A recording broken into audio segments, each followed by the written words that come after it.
everybody. Welcome to another edition of Creators Outlet. Tonight, I'm joined by my friend Andrew, who will tell us how to pronounce his last name. It's LoVuolo. Okay, I had it right. Yeah. And Andrew is a comic creator and the owner of the most toys next to Hasbro.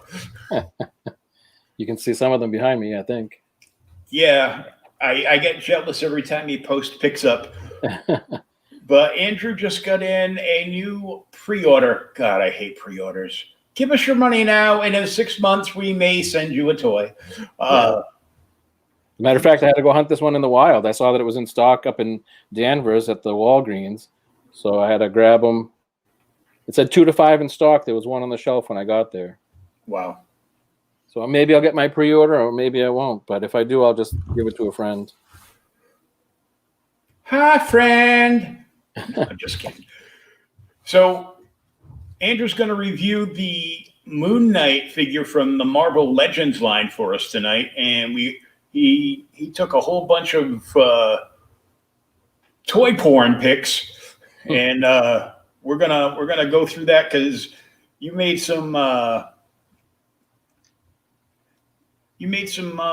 modifications to this to make everything work. Yeah, I didn't want to. I mean, I don't have any carpets here, but I didn't want to lose any little small. What do they call them? Moonarangs? Moonarangs? Sure, why not? I mean, I don't know enough about Moon Knight, but I just think he's cool looking. I know he was a classic character, and I needed him in the collection since I don't have one. He's like He's the Batman of the Marvel universe, except he is insane. So. Yep, multiple personalities. I did read that up. Read up on that. Also, I mean, he has some powers, but they're not really superpowers, like agility, endurance, and stuff like that. Well, he was in the military for a number of years, and professional sniper and all kinds of other stuff. So, yeah.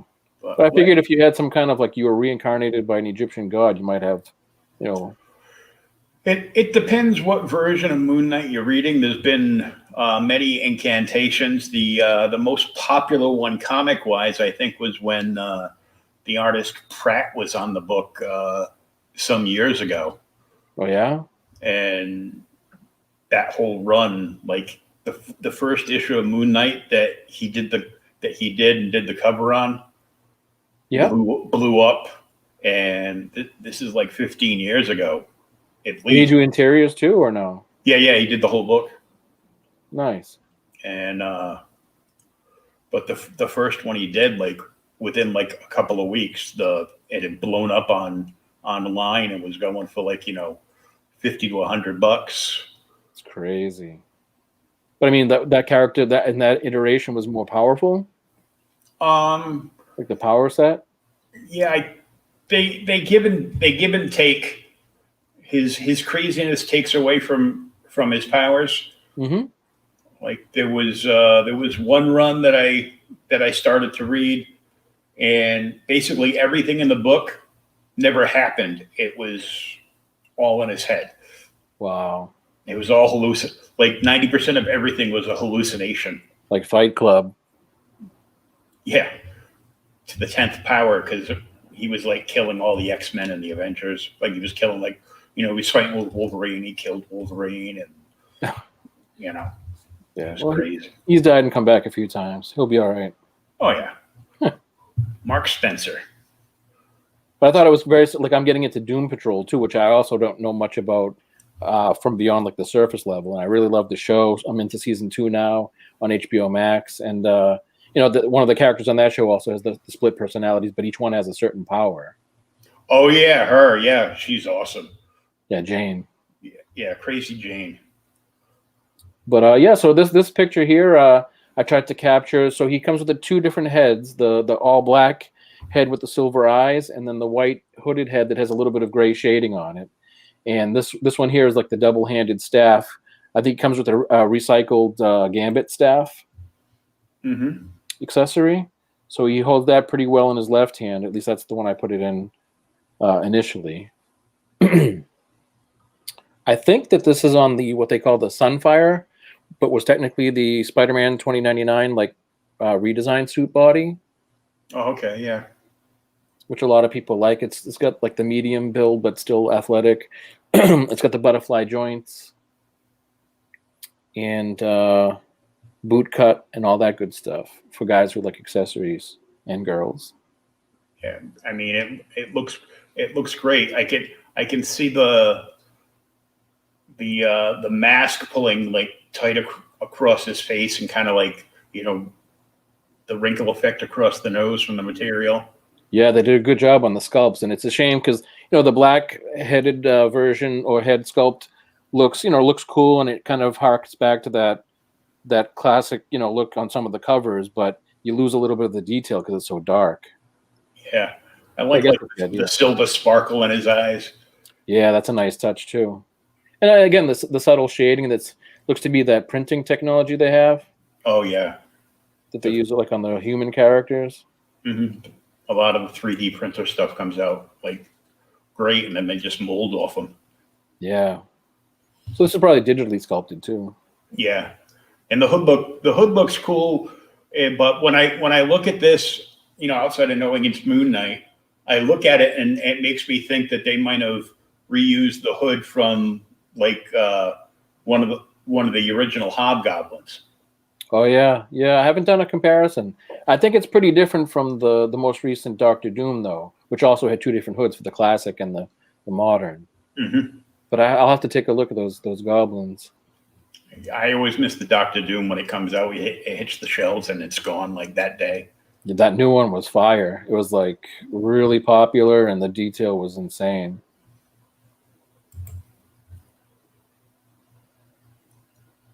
And we can get a better look at it with the flare on the cape. Yeah, I mean the cape is. I actually like it. I'm more a fan of the. I don't mind like these kind of soft rubber capes because I like the molded look. I like how they can shade them a little bit. I do know that they can be cumbersome and stuff, especially again if you're into more photography than I can have time for. But I'm sure people can throw a custom cape on this thing and make a real slick looking photography set. Oh yeah, I see people in like in the Migo FTC groups doing like insane customs like all the time. I'm like, how do you even think of doing that? Yeah, there are a lot of cool customizers out there between the figures themselves and also the backgrounds, the dioramas. Oh yeah. So this one here, as far as like a review goes, kind of like a running review or overview. If you can look in his right hand, he's got the larger Moonerang, and that fresh out of the box really needed some help because the right hand. Some action in your neighborhood. Yeah, the fire barn is like about 40 feet away from the back door of my complex. Oh, nice and clear. But the large Moonerang, it's like it slipped through the open hand on the right hand that he's got in there. So, I mean, you can see the trigger finger, so it's probably a hand made for some other weapon and another figure being reused. Mm-hmm. So I just heated it up a little bit, and it's still kind of over time it'll get loose again and slip through there. So that's not ideal. But you can get it to work. He comes with two of the larger ones too, and the hand I guess that I have the staff in, you could probably hold the other Moonerang with that. And there's the three little baby ones. I mean, they actually fit in there. It was a pain to get them in the little slots, and they were in there decent enough, but I didn't want to futz with them too much and have them keep falling out. Yeah. So I got them all. Actually, I took them all out. I super glued along the knuckles and then just stuck them all in. Yeah, that looks cool though. Yeah, it's got like the Wolverine vibe going on. You can see the shading here really good. Yeah, I mean, I was worried too because it's pretty much all white figure. So I'm like, just like outfits that you wear, an all white outfit, it's going to get dirty pretty quickly. So this figure is going to get dirted up pretty good.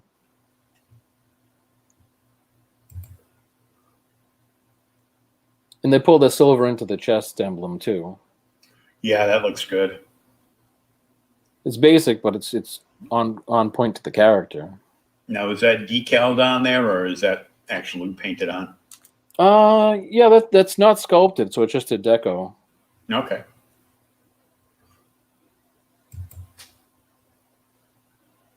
I try to get some detailed shots. I don't know if these wrist gauntlet things, like the gloves, I don't know if those are reused from another figure.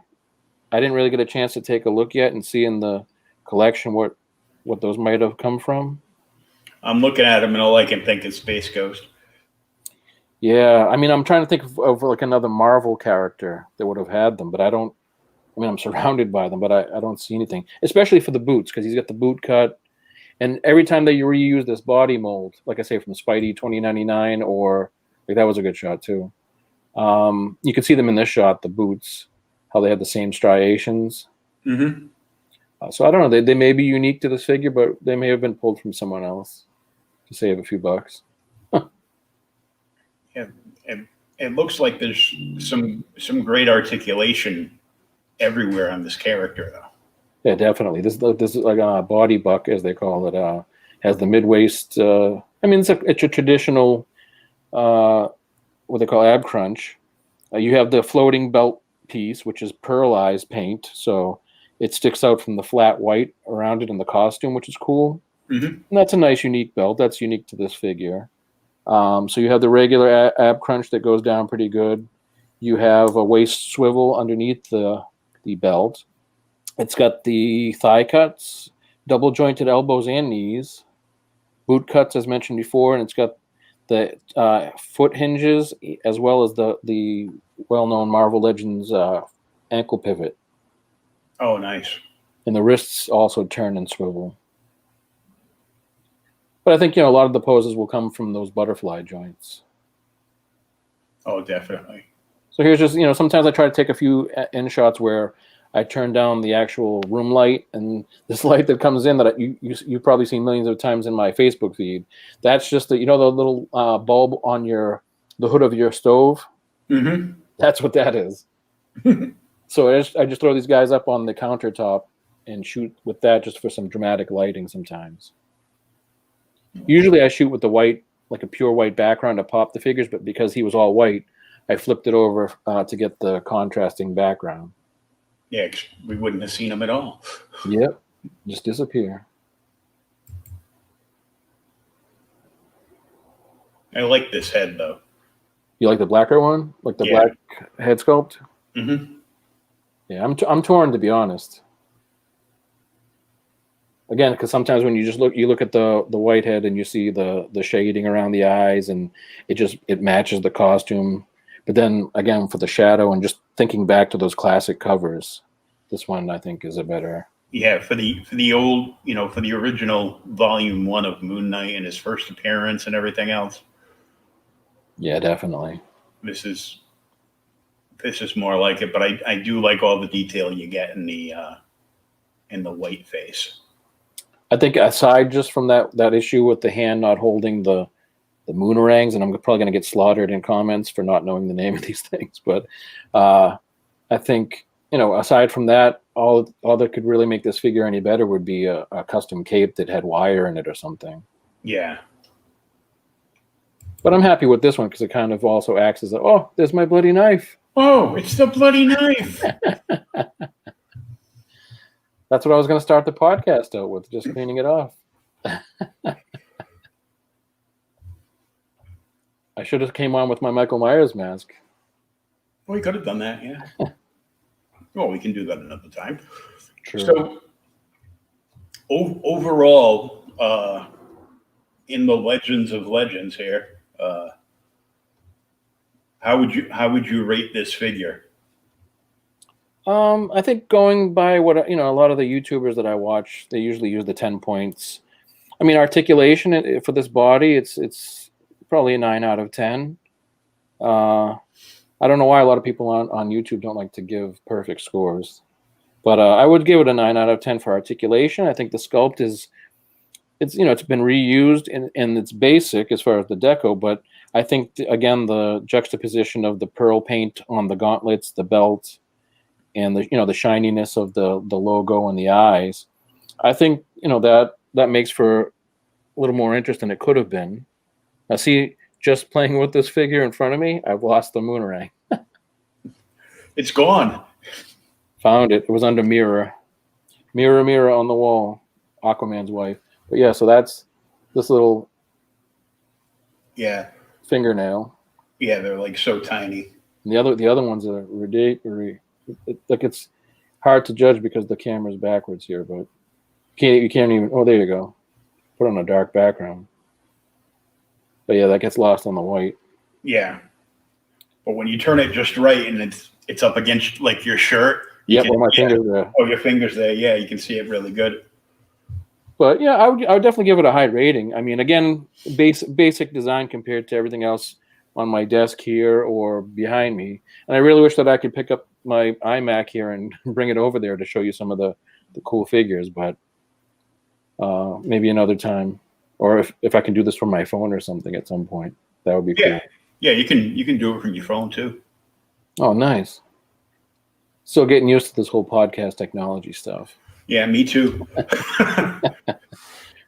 Well, how long you been at this already? About a month and a half. So yeah, you're still noob, but you've been consistent with it. Yeah. Well, this is episode 18 of this podcast. Wow. So 18 in a month? Just about, yeah. What is the frequency? Is there a frequency, or you just kind of go when you have something to talk about? At least once a week. Once a week, okay. If not more. There's been a couple of weeks where I did like 3 or 4 a week. But you don't do like the old school TV, like every Friday you have an episode, or you just kind of schedule it, or? Yeah, just schedule it around everybody's, availability. Oh, that's cool. It's flexible for the guests and whatnot. And hopefully for yourself. Yeah, and my YouTube channel, I add like mini daily, updates, what I got going on, and any pertinent like geek news or something. Yeah. So I miss a couple of days here and there, like over the weekend, but I try to get on there like every day. So I did a little thing today, and I mentioned, you coming on the show and doing the Moon Knight review, and we're going to talk a bunch of other stuff too. And I noticed like you could preempt things too, like you set this up yesterday as kind of like a coming soon streaming event for the live. Yeah, whenever you've got something booked in, you can go into StreamYard and you type up the title and the description, and you pick like a day and a time and everything. Nice. You can once you put it in for a schedule, you can add like a photo image to the post too. Oh, so I can go back kind of and pull from the actual live event. Mm-hmm. That's cool. I mean, yeah, as a viewer, I there's a lot of content that I would like to watch and be there for with the live stream, but timing, as you say, flexibility, the schedule is never there. And as you know, I work quite a bit, but it's interesting to see the live, just the whole live feed thing. But they tend to be over an hour, or I've seen a couple 2 to 3 hours lately. Well, I had Mike Doherty on. We went almost 3 hours. Oh God, Mike Doherty. we were just chewing the fat. Did he show his covers for Hellion? No, he showed a couple of other things. Okay, now I'm gonna have to go back and check this out. So I'm not sure what he showed. He had a poster in the background. He like flipped it around. He's a very, very, very articulate, intelligent, and talented artist, and a good friend. Even though we don't see each other often. Yeah, I got a bunch of commissions from him. Nice. He kind of stepped into my unofficial shoes at the Bill Cole Enterprises too, doing shows with them and showing off their art supplies for the comic art supplies. Oh yeah. But I worked there freelance for maybe 10 or 12 years doing the website and package designs. I snuck in some of my comic book characters on the packaging of the art boards that you would sell, like Blue Line and stuff like that. Oh, I didn't start doing the shows until I was doing shows for myself in in my books, like separately. But then a few times, Bill invited me to Bill Cole, owning BCE Mylar. He invited me out to San Diego because, as you know, it takes 4 years just to get on the list sometimes. And he'd been doing it for like 35, 40 years. So he was like, hey, if you want to join us. And then Mike kind of picked up where I left off. Get tagged in. Yep. So outside of all the toys that you're overly abundant with, why don't you tell us about your comic book career? What's to say? It was very educational. It was very insightful as far as going from a fan from childhood through, you know, how you look at comics and read comics in high school into college. When I was attending college at Salem State in Massachusetts, for those who don't know or aren't local, I would take a break and head to Federation Comics, which was owned by John Costa, another friend of mine through Bill Cole and them, or he introduced me to Bill actually. And I would grab my regular weekly or monthly books. I didn't have a subscription. Actually, I may have had a few, but I kind of picked and choose whatever popped off the shelf to me, as most of us do. And I would go back, you know, in between classes at Salem State and just sit in my car because it's a commuter school, or it was at the time, and you really had to hunt for a parking spot. So I'd sit in my my commandeered parental vehicle and read Spawn and the early Image books, which had beautiful, amazing artwork, full computer colored pages, which we hadn't seen before. I mean, apparently it was available 10 years before, but companies were too cheap to foot the bill, according to Todd back then. So, you know, you'd sit there and enjoy really good artwork and so-so stories, in my opinion. The early days of Image. But then, you know, as things progressed, they brought on stronger writers, and you know, things obviously to this day, that, what is it, 300 issues they just passed? Yeah, 308. So, yeah, I just sit there and read my regular DC books and check out the indie stuff. Unfortunately, I do read a lot more mainstream just because that's what I was exposed to, starting off way back in the ancient days of the 80s with Super Friends cartoons and, you know, the good stuff. Mm-hmm. When we used to have Saturday morning cartoons. Yeah. R.I.P. Saturday morning cartoons. Oh, yeah. But I think Superman the movie was a big turning point for me, believing that a guy could fly, and just the whole morality of it and the way Christopher Reeve sold it just as the character. And that just really kept me ingrained in it. So around, say, 1999 or even 1996, say in college, I started to formulate the idea for what became the concept of my comic book. And then, you know, trial and error. Because back then, you know, it was VHS days, just about DVD, and you know, the community was kind of, I mean, the people I've been fortunate enough to meet and to friend over the years were very, very giving and open. But historically, it's been a tight community, and you know, there were only so many slots for jobs. So a lot of things you had to do was sweat equity and kind of research. It wasn't like today where you could go to SCAD and take a course on comic book illustration and writing. Mm-hmm. You know, and you can, you know, be printing within, like, you know, 3 months. Yeah, it's crazy that I thought on-demand printing would be the way of the future, and you could just do 1 or 2 or 10 books at a time and make it cheap. But it's weird that what I've encountered over the years is that whether it's 1 book or 100 books, there's no bulk discount. So every per unit cost is not really worth it to buy in bulk. Mm-hmm. So that's why I've stuck with traditional printers when I was doing it. Which I think is why a lot of, like, the crowdfunded books are expensive. Yeah. I mean, let's put it this way. I was printing 3,000 because back then you could not print less than 3,000 issues of a book, even if you're independent and nobody knows who you are and you don't know what your sales will be. Bare minimum was 3,000 issues. And, you know, if you sold through, then, you know, hopefully you're making your money back. But if you don't, you're stuck with boxes and boxes of books. But back then, I think it was a supreme deal to get 95 cents a book is what we paid. And that was in China.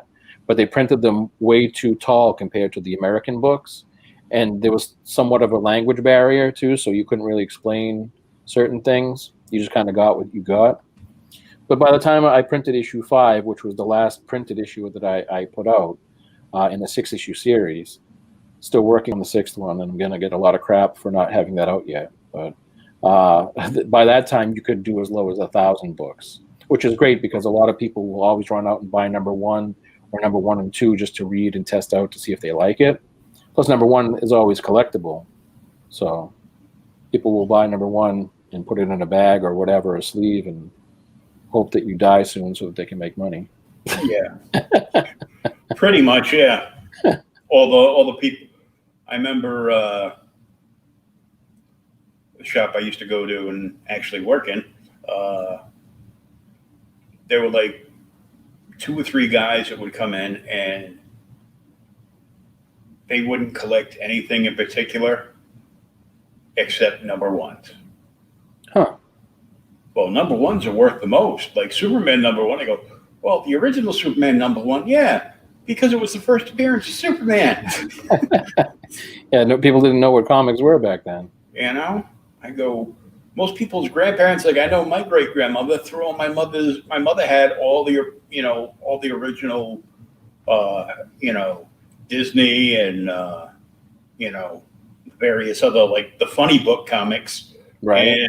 But she had like, Wonder Woman and Superman and Batman and Spider-Man and all that stuff too. Wow. And my great grandmother threw them away because those are the work of the devil. Oh my, no. Well, I know, I've heard a lot of stories over the years of how guys have had their collections thrown away either when they went to college or when they got married, their wife tossed them, their moms tossed them. Mm-hmm. And that, that's hurt a lot of guys who collected and read comics and cherished them from their childhood. And it's made a lot of speculators very happy because it makes them more rare. Now.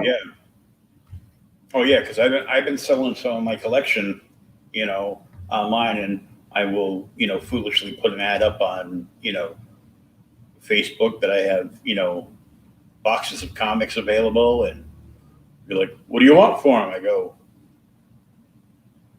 the books or the boxes? The books. I go, $1 a piece. Nah, I'll pass. Oh, really? I'm like, okay. Yeah, people are funny like that. Yeah. But, I mean, and when you learn to print for yourself, or you go down that route because that's your passion, or you want to, create something, you also find out that, again, everyone goes out and buys number 1. They collect number 1. They put it in a bag, or even if they read it, everyone's buying the number 1. Number 2 sales historically drop 50%. At least. So, yeah. So publishers print at least 50% traditionally less books than they did number 1, meaning that there's actually less number 2s in circulation. Mm-hmm. So technically those should be more valuable, right? Some of them are. Yeah. But imagine. But it's just crazy the way the market shifts, and now everything is like, no, we don't want to buy the actual book. We want to buy the one with the pretty cover from this overseas artist that has never done an interior in their life, but they do really awesome covers. Yeah. And we just want his cover from this convention dealer that markets themselves as a comic company and, dishes out like 15 grand to, Marvel and DC to get their limited run, store exclusive covers. And yeah, the exclusive cover thing is crazy. We always did 2 in the initial books. We did 2 covers, but we never made them variants. We just did one as the front cover, one as the back. So we didn't do a lot of advertising except in-house. Mm-hmm. Or initially, Bill Cole was, again, we had that relationship where he was helping me fund some of the first books after my initial publisher. Like my initial publisher put out number 1, and then just as number 2s were literally supposed to be on store shelves, I got an email telling me that they were being canceled. Not because of anything between us, just they decided to reposition their business to known creators, little known people like George R.R. Martin, and Patricia Biggs or whatever her name is, and Dean Koontz. People you never heard of, right? Mm-hmm. But they wanted to have less risk with their thing instead of a more independent flow. So I had my book and my buddy Mark Stefanovich, who also grew up in Chelsea, Mass. We went to high school together too, at Savio. We both had an individual title canceled the same day. So what sucks is, as I said before, usually you have 50% less sales from book 1 to book 2 when they hit stores. We lost 2 customers from Diamond. We only lost 2. So we were getting pretty much screwed out of, a good number of sales for an independent book by not having them in stores that day. So then I had to kind of regroup and figure out how to do this thing on my own. And then just because they hadn't even printed them yet, right? Yeah, they weren't printed. The first issues were, and luckily I got a hold of the remnants of that. But I guess even back, you would hear the stories of Rob Liefeld's and, again, the Image guys that would take on a book like X-Men, a known property from one of the big 2, and they would go from 70,000 sales a month to 114, and they would put that onus on themselves, saying that people aren't doubling the sales because of Spider-Man, they're doing it because of me, the artist. And I'm sure some of that was true. But, at that time, from what I gather from, inside sources and stuff like that, or just rumor mill, certain companies, independent companies that weren't the big 2, were only selling about 4,000 copies. So to sell through your, 1,500 to 2,000 or 3,000 for an independent book with no-name artists and writers was pretty good. Definitely. And I think after all this time, I've got about 100 books left of number 1 from doing conventions and signings like where I met you. 100 books left out of 3,000. Yeah. That's not bad. No, it's good. I mean, it took some time, but and again, that's not me. I'm not in every store. I mean, initially we did go through Diamonds previews and a lot of local stores, because they knew that I could come down and sign them or whatever. They bought 60 copies a store, which is a lot for an independent book, just to help me out. Help my publishers were good salesmen at that point. And the ones I know of, like Harrison's and other ones, Harrison's in Salem, and he had multiple stores at that time too. New England Comics was also a big supporter at the time. They sold through all 60 books. So wow, that was great, And, you just doing it as an artist or an independent, just to sell 10 books would be awesome. You're not going to get rich off of it, but just to have someone, appreciate all the hard work that you do and your team does. Because, I've worked with some really, really incredible people. Now, how difficult was it for you when you first got started to even break in to get to where you could do your own book? Well, again, it was difficult in the sense that you didn't know what the hell we were doing, and there was no real research. I mean, there was books. I think there was a VHS tape of the young 20-something or even 30-something back then Image guys with Stan Lee just there to kind of validate them and talk a little bit. And they were showing the guys drawing on the board, so you knew vaguely what Bristol board was and inking and stuff like that. I was lucky enough that my parents had a convenience store in Medford, and I learned how to traditionally ink with what they call Hunt's mapping points and crow quill, like the old dipping pens, from both a political cartoonist from Medford by the name of Jack Drummy. And a little known fact about him is he actually started Boston Magazine, and he sold it right before the big, not my term, but the yuppies made it what it is today. Yeah, so that was an interesting experience, and he lived not too far from where my parents had a convenience store. And then another gentleman came in, and he was looking at my airbrush artwork because it was the 90s and I was airbrushing at the time.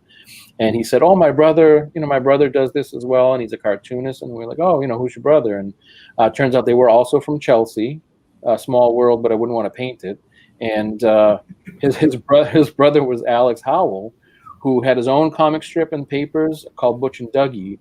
But at the time, he was working for King Features Syndicate, doing the Popeye comic strip, and he was also working on Mickey Mouse, which I didn't even know was a newspaper strip at the time. So I actually got an invite to his studio in Derry, New Hampshire, as like a 17 or 18-year-old kid just with a license. I drove up to his studio, and he showed me, a little bit of the ropes, taught me about the business. I think he was around 40 at the time, so he was a little bit jaded, like me. Yeah, like most of us are or have gotten at some point. But no, he was a great guy, and again, very welcoming. He had a little collection of Pee Wee Herman dolls and other geek stuff that he was into. So that was cool. So I mean, experiences like that, meeting the great people that I worked with on the books, which mostly was through conventions. Like if you're there selling, and then a lot of artists are showing portfolios and trying to get into the bigger studios. So you get to meet a lot of very talented people that are getting critiqued way the hell out of the business. Mm-hmm. I mean, it's it's the way it goes. But now, convention-wise, I don't think anybody does more conventions than our mutual friend Mike Doherty. But yeah, he's been at it. Although now there's nothing. Now there's nothing. So he's just learning to use the interwebs to get and make commissions and send them out. Yeah, it's tough for a lot of artists that's what they work with, either like originals or commissions and the pinups and whatnot. I mean, I did it when I had new product out. I did a 7-year consecutive run. So as soon as we started hitting the ground running, like at first they were like, oh well, you should have 3 books already penciled, inked, colored, and lettered before you go to Diamond. We were like, that's a lot of work, and we'll never get this ready. But then once you get in that book, those monthly issues go by pretty damn quickly. So there's a reason why they want that. But yeah, we did 7 years, and I personally every year would attend MegaCon in Orlando, Florida, Wizard World Philly, because Wizard Worlds were maybe about 5 or 6 at the time.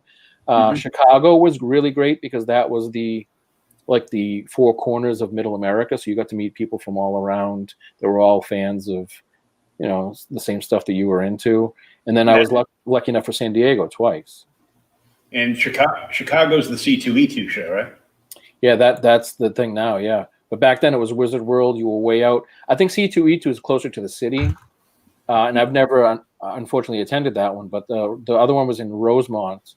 It was about 30 minutes from the hub of the city. So you were kind of trapped. I mean, I always liken it to Copley Square in Boston. You were trapped between this habit trail of hotels in the convention center. But that was cool because as a geek and a fan as well, there was only one restaurant to actually eat at that was any worth it. So you'd go to this bar, and there's Devin Grayson. Joe Jusko is playing pool behind you with Paul Jenkins, who was just hitting the scene as a writer and writing The Curse of Spawn. Jimmy Palmiotti and all those folks were in there just drinking, having a good time, and trying to stay up late enough that they could get up the next morning. But it was a good chance, a tight thing to see your mentors and to maybe even meet them and chat a bit.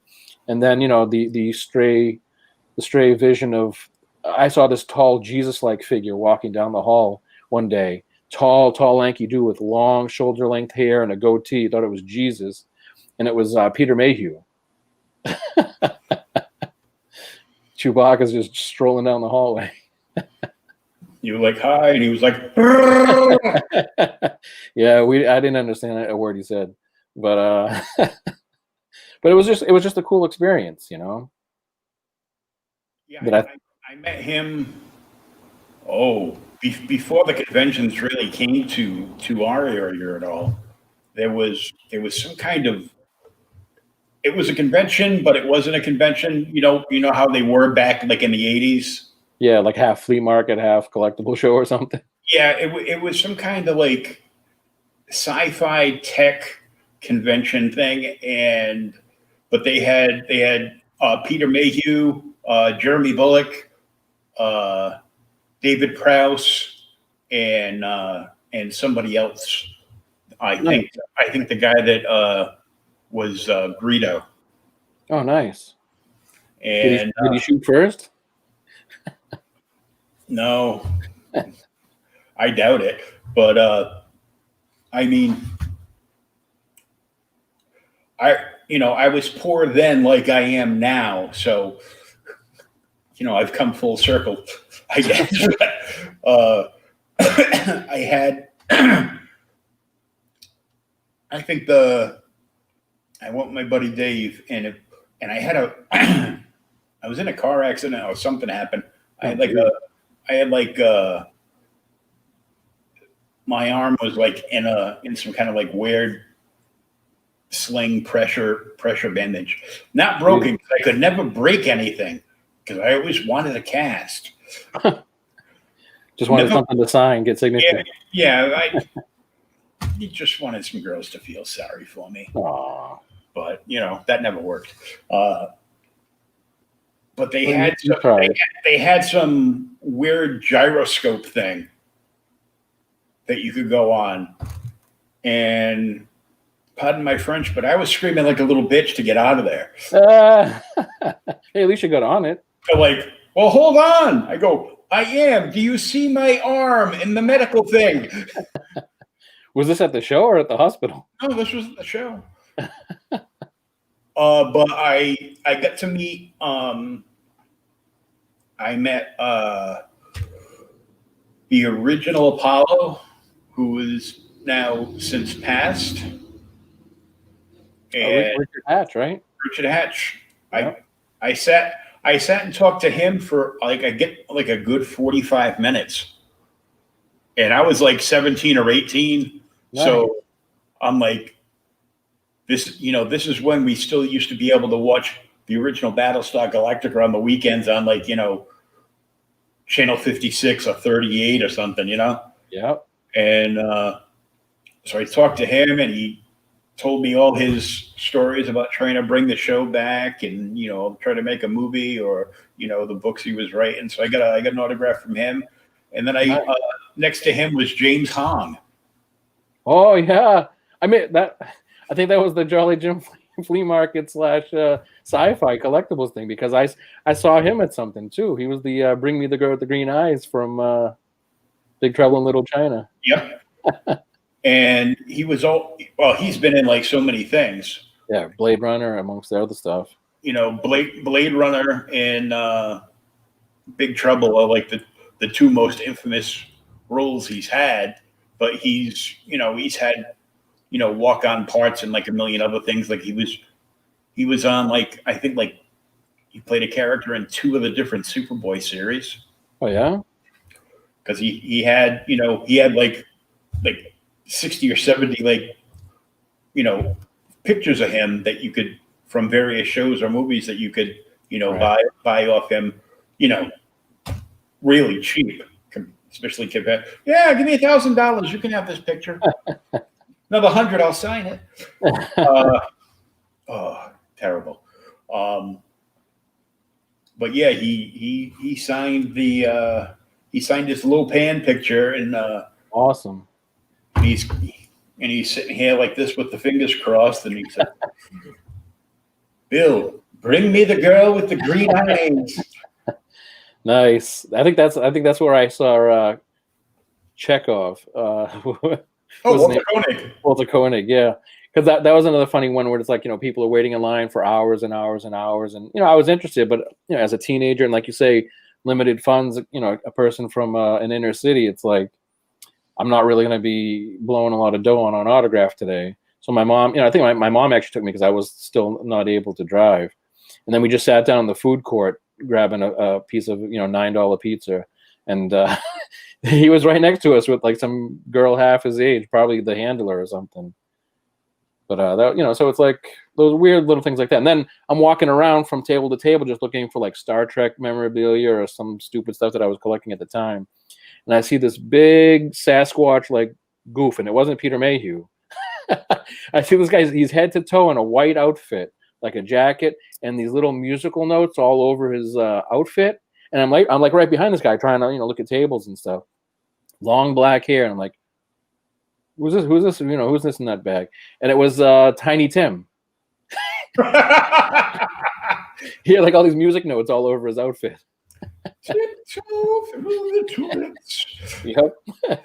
So you never know what's going to go on. And then like the 2 times that I went to San Diego, the second time I got a little miffed because I was doing the go out there, get a free ride. Well, I think I paid for some parts of it, but like share the hotel room and whatnot. But I got a free table from Bill Cole just to sell the art supplies and have my books and do signings and stuff myself.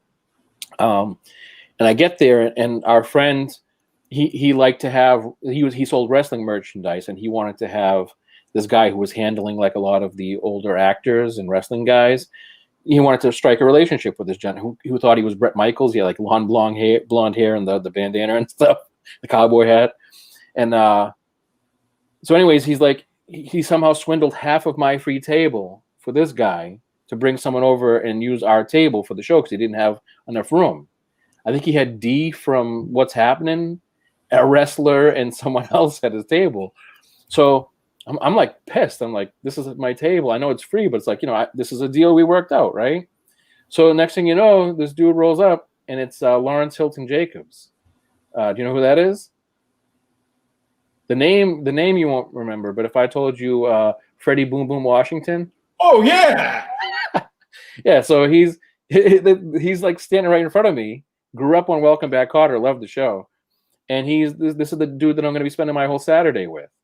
So we just sat there, chilled. We talked about art because he was an art student in college.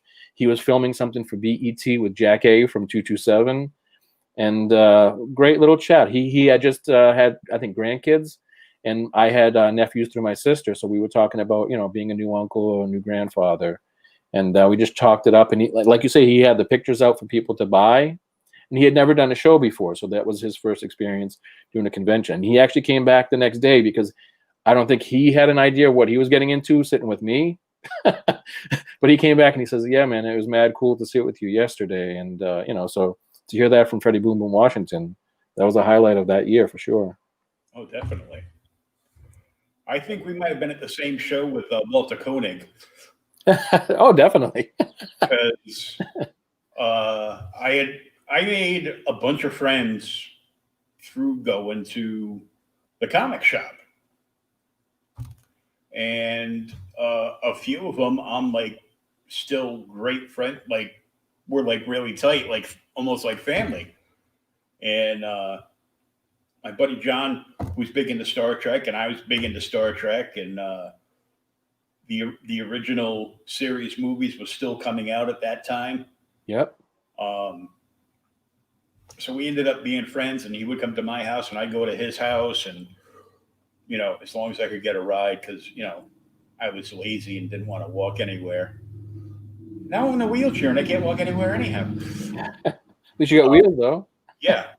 But we went, and it was a creation convention in Boston. Yeah. The Heinz? Yep. Okay.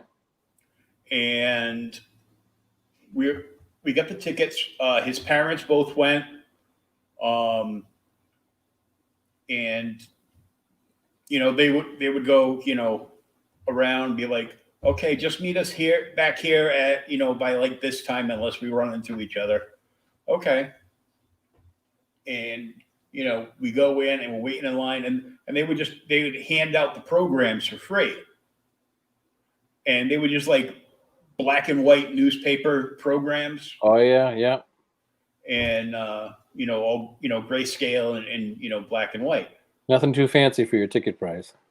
Well, but the tickets weren't as bad as they are today too. So tickets were like $15. Yeah. Which is, I'm like 16. That's like keeping my lunch money for like a month. Yep. You're not having lunch for a while. Yeah. So, but you get to see Chekhov. But I got it, and I looked at it, and I'm like, wow, this artwork is totally badass. It was one of my all-time favorite artists, JML, Joseph Michael Linsner. Oh, nice. It was all his Crypto Dawn stuff before the books came out. No kidding. I still have them in a box somewhere. That's sweet. Hopefully, I put the call out on the Facebook page get some friends and family to go to my buddy's house and finally get all my stuff back from that he Dig it out. thankfully put in storage in his garage and his like 40-foot storage container in his backyard of pretty much almost all my comics and toys and a bunch of my daughter's stuff and everything else. Wow. And it's been there since, not too long after I came out of my coma. And I couldn't get it back when I was at my prior apartment because it was a tiny little hole. Yeah. And now I have this nice big 2,400 square foot loft. Yeah, you've got some pretty high ceilings you can stack books up on. I don't want to stack them up that high. I won't be able to get it. You can get a forklift. But yeah, so I got to wait until after the free comic book day event that Wild Times planning, so I can get like most of those tables that they put out. Those are all my tables.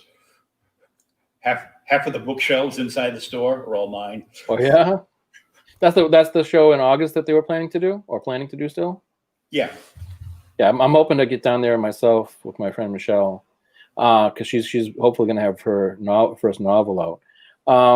So yeah, the Linsner artwork must be beautiful. I mean, his paintings were amazing in that series. I don't always buy books because I like the cover. Yeah. Like I try not to buy the special, ones that, well, you can buy it, but you have to buy the set, the trade dress and the virgin variant. How much is that? $175, unless you want them 9.8. Yeah. And then it's like $3,000. I'm like, no. Yeah, it adds up quick. But I'll buy like covers I like I love Vampirella, and I mean, who doesn't? But you like what she's not wearing, yes. Yes. I love Vampirella, and my kid's mother hates Vampirella, which is a bigger reason to love Vampirella even more. Jeez. So, but I mean, I've got a Mike Mayhew cover that I got, and it was fairly cheap. It was like, if I had sent it off to CGC to get it graded, I bought it for what I would have paid for, paid to have it graded. Nice. So, I mean, it's and it's signed and everything. So, but I've actually got that up for sale, and I've got another one that I paid decent money for. Mm-hmm. And I don't like to spend money like that. I'd rather buy, a stack of books, or I'd rather buy like, a bunch of back issue like bronze or Silver Age stuff. Yeah. But I bought the Lucio Perella Vampirella versus Reanimator #1. Oh, no kidding. Cover that he did, and it's gorgeous. I've actually got it. I bought a couple of slab stands from Nate Crowley. He does made his own company, and he makes these wooden slab stands, and he decorates them and everything else. So it kind of frames the books and stands them up?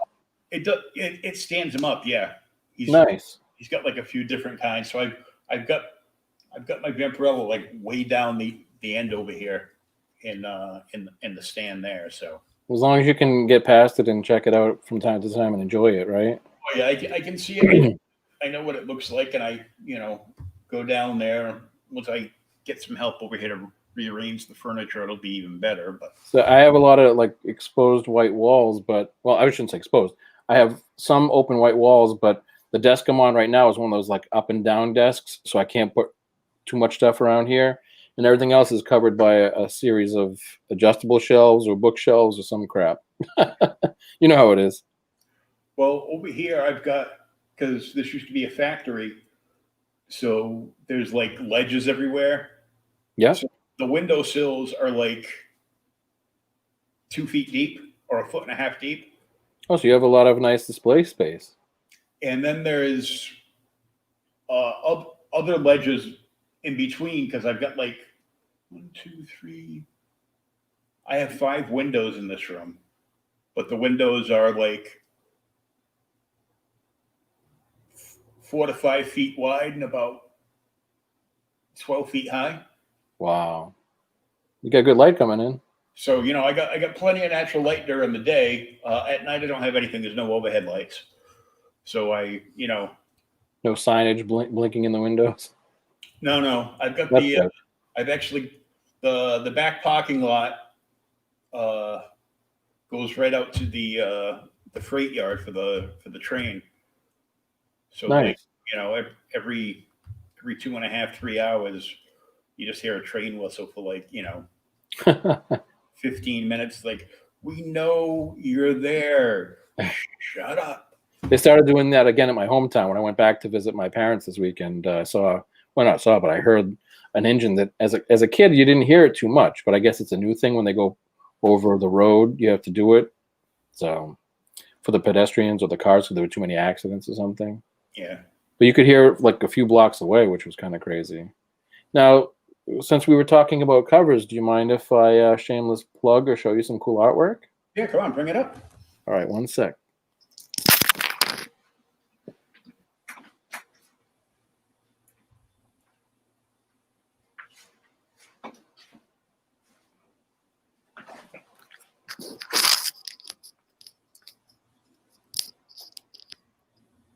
So I don't know how well you can see this with the light behind us, but I'll do my best. I can bring you up full screen so we can see it better. So this is the shiny, glossy, slightly oversized first cover of the Rift. Mm-hmm. And this is artwork by Brennan Rudd, who was a Canadian that I met on the ancient days of AOL. And the inks of Jack Purcell, a really good friend of mine who used to work at the Words and Pictures Museum in Northampton. Mm-hmm. It's tough to see. So that was a wraparound. Oh, that's cool. And the colors were by Mark Stefanovich. The inside of this is the big selling point beyond collecting number ones. This is the actual first ever George R.R. Martin, as it says there, the prequel to the Game of Thrones. Oh, so nice. they did an adaptation of The Hedge Knight first before they did other books. And this was the first ever Mike Miller artwork for that series of books. Issue 2 was also done by Brennan Rudd and inked by Jack Purcell. I'm trying to think I think the colorist was Danimation on this one. He goes by the name of Danimation. He was a New Yorker that I met online. And then the flip cover was Julie Ryan. This is the artist who did the interior of this book, John Nguyen. He had more of an anime style. Mm-hmm. So that was his artwork. And I think that was also, Danimation colored that. And then issue 3 is the very first printed comic book by Robert Atkins. Does that name sound familiar to you? It does, but I'm not sure where I know it from. He is the current artist on G.I. Joe, and he's done at least a year's worth of the Snake Eyes versus Storm Shadow books. Mm-hmm. And he's the current, he's working with Larry Hama on G.I. Joe right now, and I think his brother now inks him. And that also had a flip cover of this character that a lot of people that check out the book really enjoy this character's design quite a bit. Cool. And that was Danimation. I'm trying to remember. I think that may have been Brennan Rudd too on the cover on the back. And then here's a name you definitely know as a comic book fan. Can you recognize this artwork? I don't know. Can you lift it up some more? I was looking at her butt. Jimmy said I need to sign the booty when I do it. But if you look at the girl's face, this is Julie Ryan, my main character. Mm-hmm. And I think if you look at the monster, and maybe this character, Nikki Nuzzo, in the background there, can you tell whose art style that is? It is very familiar. This is Paul Gulacy with Jimmy Palmiotti inking before he went more into the writing zone. And actually, this book had a misrun where we put an ad on the back for my buddy Bill, who lettered our books, and the actual, where is it on this side? The actual cover was printed on the inside cover. So that's actually Robert Atkins's cover that was supposed to be in the back cover. But we never got proofs. It's an error. Yep, it's an error. And then the last book, that was drawn by a local artist from Brockton, Mass. You probably know him, Zeke. Have you ever met Zico? Enrique Savory Jr. I probably met him at a show. Yeah, definitely in a few shows in Boston. But I met him at a show. We were signing, he was drawing and sketching, and I really liked the pinups that he was doing. He did a lot of like female adaptations of like Captain America and Iron Man and other characters. So we hooked up, and this is inside is his artwork, first artwork, and he's doing issue 6 for us. But this is, can you tell this artist? This should be a little more telltale. It is, but I'm squeezing both eyes to look at it. Zoom in more. Those faces have to look familiar to you to some degree. They do. Harley Quinn. Amanda Connor. Amanda. Yep. So Jimmy and Amanda did this cover for us. And then the artwork inside is actually well, to some degree, it's a hybrid of the very first Rift artist, Richard Connolly, and like I say, Zico, who's working on this book and the next book for us. That looks great.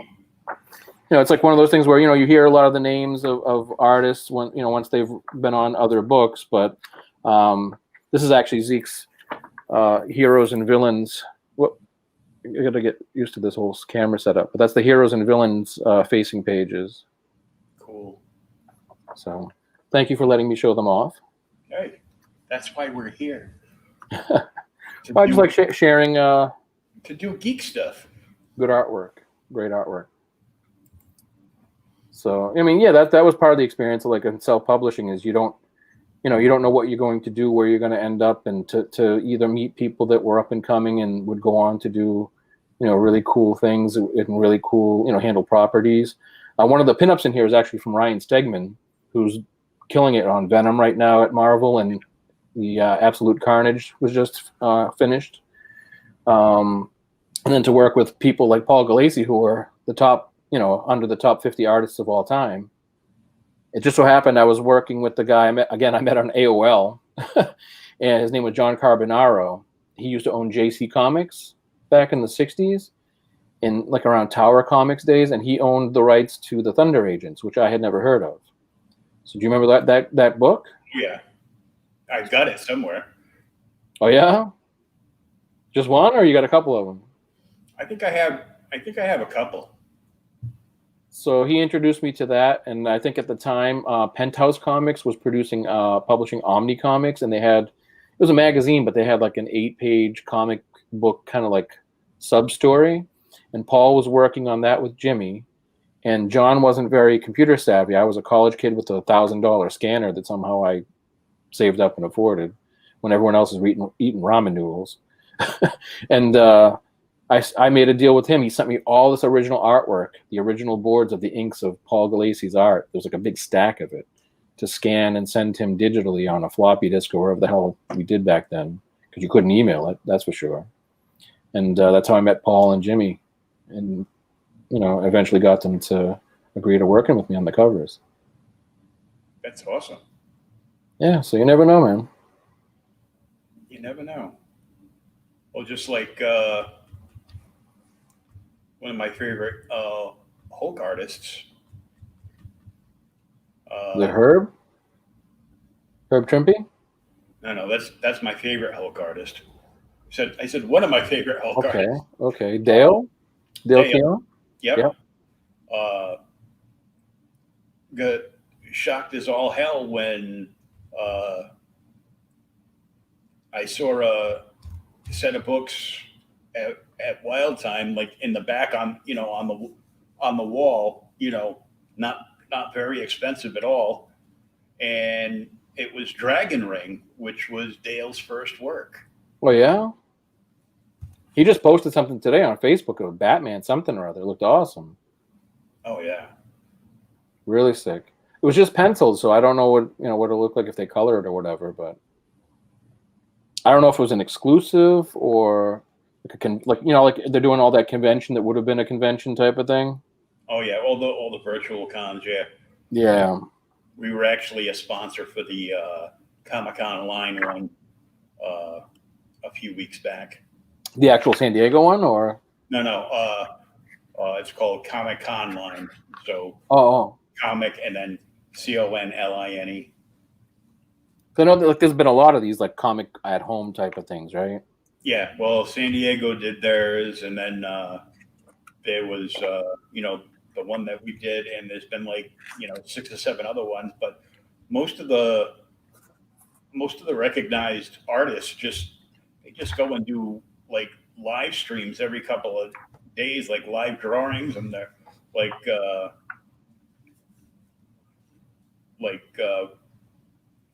Ryan Kincaid will just go live, and he'll start like sketching on the cover. Nice. And the second he starts, it starts forming up to a character that somebody recognizes. They just start bidding on the book. Oh yeah, and it just goes insane. So he's doing like sketch covers and whatnot.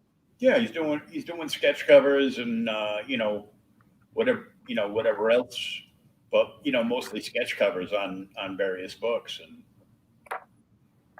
I love that whole concept. Sometimes though, depending on who prints them and what they use for paper, it's hard to draw on them, to be honest, with some of the pencils. Yeah, but I think they've got it mastered by now. I think he like sketches them. He'll sketch it out like in pencil, and then he'll add maybe a little color pencil to it, and then he'll go Copic and then right into the paint pens. Yeah, so they can do it up nice, Johnny on the spot. One of the craziest things I ever saw was, and right now his name is going to escape me, but there was a guy that used to be known as like the Howard Stern of the comic book industry. Was it something Hart? Bled Hart, something Everett Hartsoe or something like that? Was that him? Who the heck did Faust? Do you remember who did Faust? Oh, that guy. Oh. Wasn't Everett Hartsoe. Who did Faust? He was kind of like blacklisted from the industry to some degree. Yeah. Because of the content. Wasn't Everett Hartsoe though. Let's see. But you know who I mean. Yeah, I'm pulling it up right now. I think he even had a movie at one point. Quinn Vigil. Oh yeah, Vigil. Tim Vigil, yep. Tim Vigil.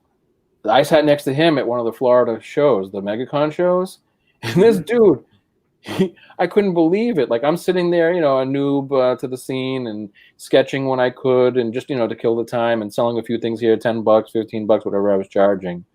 This dude rolls up, and obviously he was a skilled artist, and he had a name for himself, even though he was infamous to some degree. He had a full sketch pad of like commissions filled up on Friday for the 3-day show. And I remember he had like the Prang or Crayola like watercolors. At least that's what it looked like to me. I don't think they were like any high-end materials. And he was doing incredible watercolors with just like Prang or Crayola stuff and getting like $80 a whack for these things. But they looked really awesome when he was done with them. I'm like looking at this dude that I didn't know who he was at first, and I'm like, this dude's selling $80 Crayola paintings. It's insane. That's crazy. I remember going back to the Creation Con that we were just walking around like the dealer's floor. Yeah. And I literally backed into somebody and stepped on their foot. Uh-oh. And it was Walter Koenig. Do you remember his monologue when he spoke to the crowd? Did you sit in for that? No. He did a thing where he says a lot of actors on Star Trek, they pretend like Star Trek is just a job and they don't care, they're not fans like this and that. And he says, and the fans, they can remember every line from every episode, right? So he goes, I am not like Shatner and these other guys. I know my lines from every episode. So he goes, you want to try me? And he goes, someone's like, all right, episode 5, and whatever the hell, name a good one. You're a fan. Yeah, I can't think of one off. You put me on the spot. I can't think of anything. That was your shot, man. The Corbomite maneuver or something like that, right? Yeah. So he's like, okay, what factor 6, Captain? he's like, all right, tell me from the movie. He's like, what factor 7, Captain? He's like, that was his lines for every episode, so he could remember them. And then at the time, like you say, that was during the films, like the classic films, the Shatner and Nimoy films, and he said that they weren't sure if they were going to do another Star Trek with the classic cast or if they were going to do Star Trek: The Next Generation. You don't remember this at all from the show? I didn't see his talk. Oh, okay. So we were still probably wandering around the whole place, buying tricorders and phasers or something. We were looking at everything very slowly. It's because we know we couldn't afford to buy anything. So yeah, those props were pretty expensive, even the garage kit stuff that I was looking at. They were ridiculously expensive back then. Yeah. Oh yeah. So he was saying he's like, they weren't sure they're going to use the new cast or the old cast or the hybrid, which Generations became. So I think they were making Star Trek 6 at the time. So he was screwing with George Takei, and he calls up George Takei and he goes, hey George, are you sitting down? And he goes, yes. He's like, well, I've got good news and I've got bad news. And he's like, well, what's the good news? And he says, they're going to make Star Trek 6 with the classic cast. He goes, well, that's great news, Walter. So I was very afraid, it would be the new cast. And he goes, so what's the bad news? And he says, well, the bad news is it's going to be claymation, and they're just going to use our voices. And I think he believed what he was saying at the time. Oh my. Oh man. So he had some jokes at the show.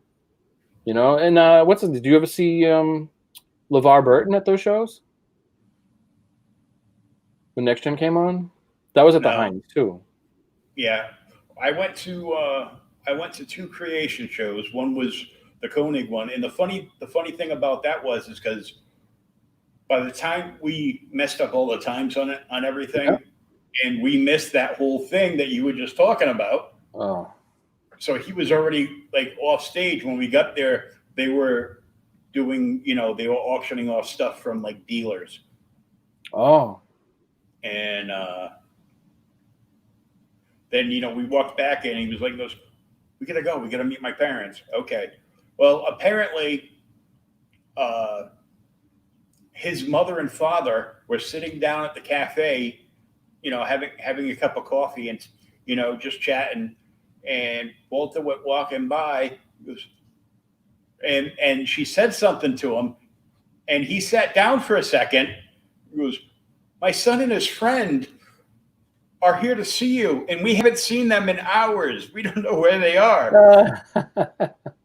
They really wanted to get your autograph, but I'm not sure where they are or if they had enough money. So he signed an autograph on a napkin at the coffee shop for them. No kidding. Nice.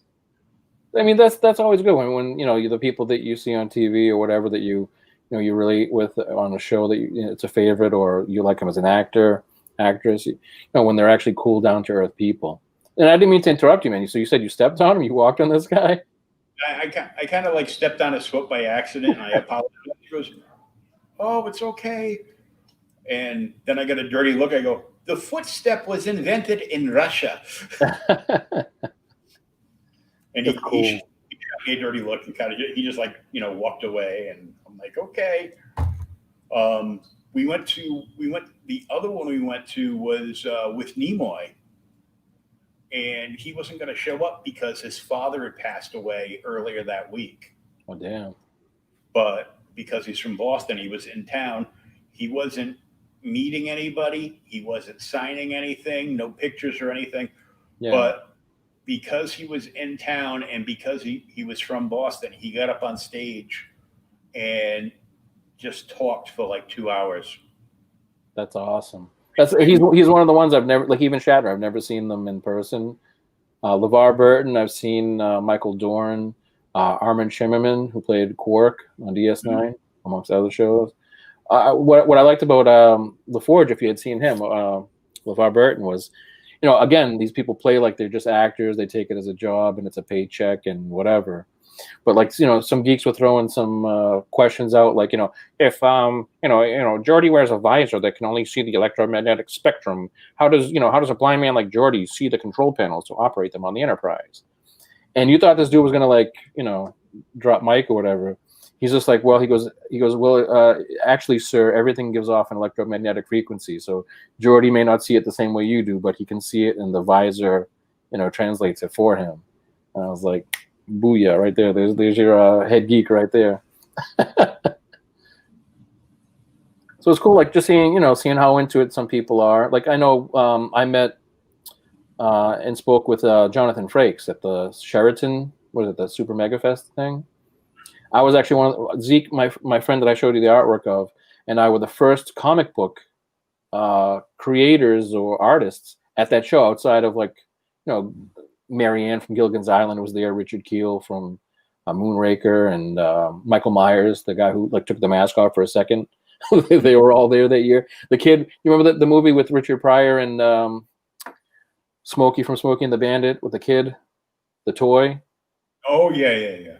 So the kid, Scott Schwartz, he was there. He was like the same height he was when he was a kid.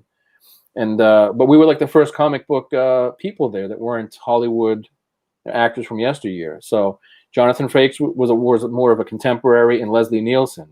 It was right before he passed away.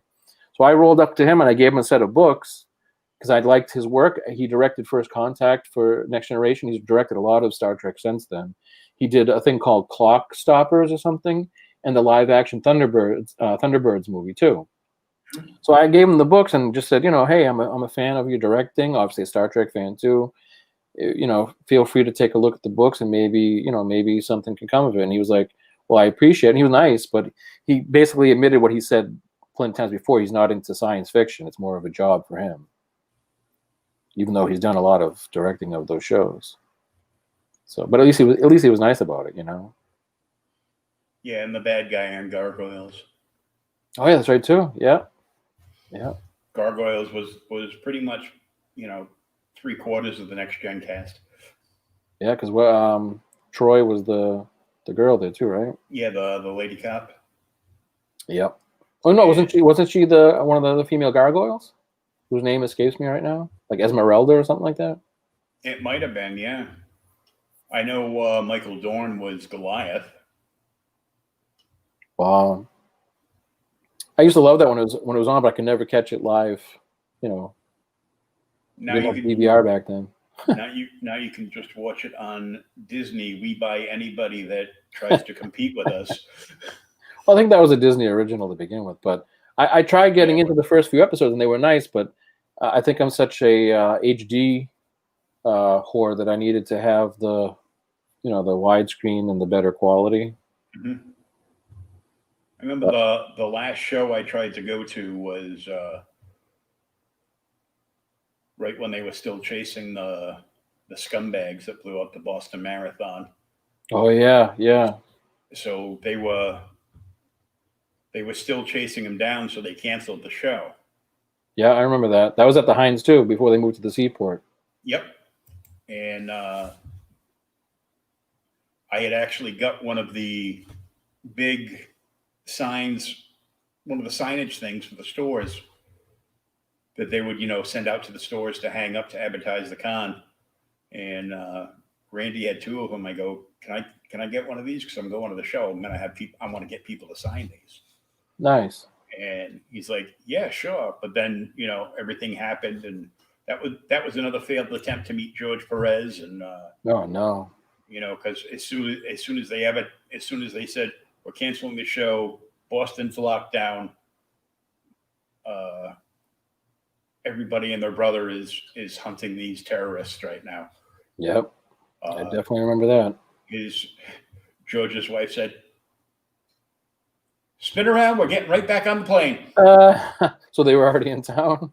Yeah, they most everybody had landed because they come in like Thursday, and they were still chasing them down.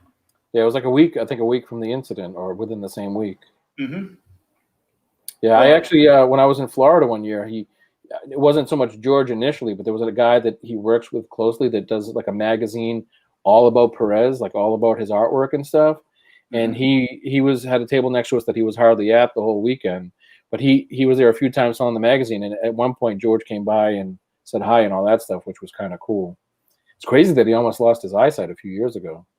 Yeah, his health is sadly diminishing Yeah. because I was again I had saved up a whole bunch of money and I was gonna I had made arrangements through the people that do stuff for me to get transportation to go to Terrificon Mm-hmm.